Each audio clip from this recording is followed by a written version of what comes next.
Portugal is one of those one-size-fits-all destinations. Packed your dancing shoes? Nightlife is legendary in the country's major cities. Hiking boots more your style? You can ramble between sleepy villages in the country's national park. Hoping to exclusively wear beach sandals for your entire trip? No problem. There's 830 kilometers of coastline to wander along. Number 10, Lisbon. 7 cinematic hillsides overlooking the Rio Tejo cradle Lisbon's postcard-perfect panorama of cobbled alleyways, ancient ruins and white-domed cathedrals, a captivating scene crafted over centuries. The Portuguese capital boasts galleries to browse, including the awesome Museu Coliceu Berardo, home to Hockney, Warhol and Pollock originals, castles to explore, Hilltop Castelo de São Jorge chief among them, and more pastel de nata, custard tart spots than even the sweetest-toothed visitor could wish to sample in a single trip. But Lisbon's trump card is its nightlife, with a mix of old-school drinking dens,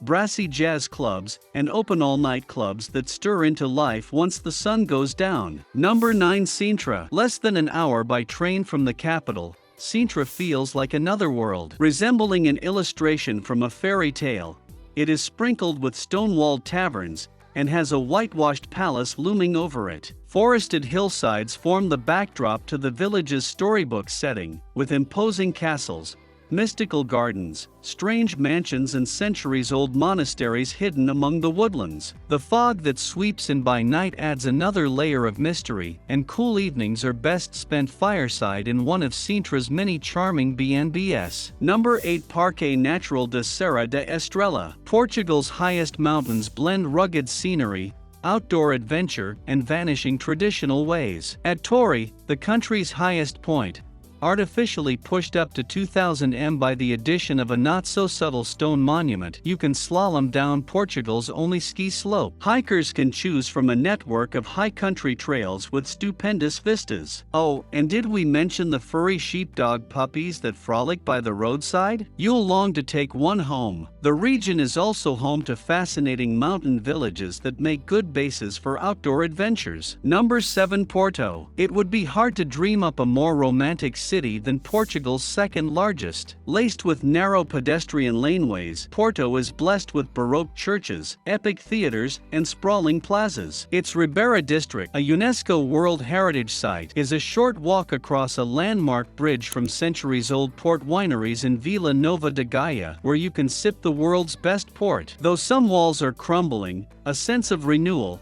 in the form of modern architecture, cosmopolitan restaurants, burgeoning nightlife, and a vibrant art scene, is palpable. Number 6, Évora. The queen of the Alentejo, and one of Portugal's most beautifully preserved medieval towns, Évora is an enchanting place to spend several days delving into the past. Inside the 14th century walls, Évora's narrow, winding lanes lead to striking architectural works including an elaborate medieval cathedral and cloisters, Roman ruins, and a picturesque town square. Its historic and aesthetic virtues aside, Évora is also a lively university town, and its many attractive restaurants serve up some excellent, hearty Alentejan cuisine. Number 5, the Algarve. Sunseekers have much to celebrate when it comes to beaches. Along Portugal's south coast, the Algarve is home to a wildly varied coastline. There are sandy islands reachable only by boat, dramatic cliff-backed shores,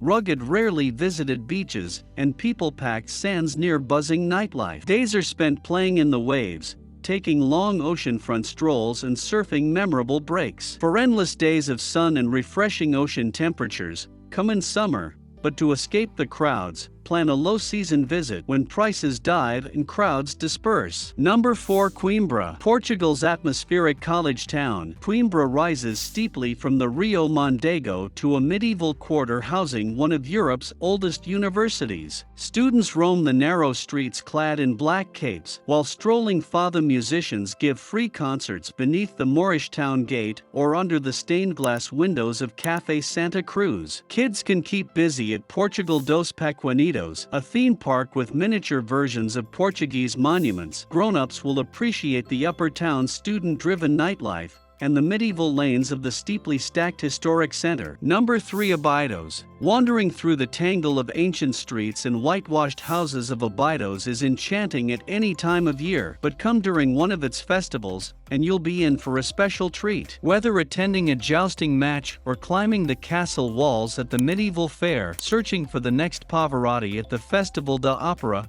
or delving into the written world at Folio, Portugal's newest international literature festival, you couldn't ask for a better backdrop. Number 2. Parque Nacional de Penedigueiras. The vast, rugged wilderness of Portugal's northernmost park is home to dramatic peaks, meandering streams and rolling hillsides covered with wildflowers. Its age-old stone villages seem lost in time, and, in remote areas, wolves still roam. As always, the best way to feel nature's power is on foot along one of more than a dozen hiking trails. Some scale peaks, a few link to old Roman roads, others lead to castle ruins or waterfalls. After a long hike, you can recharge in refreshing swimming holes or steamy thermal springs. Number 1. Braga. Portugal's third largest city enjoys terrific restaurants, a vibrant university and raucous festivals, but when it comes to historic sites it is unparalleled in Portugal. Here's the remarkable 12th century cathedral.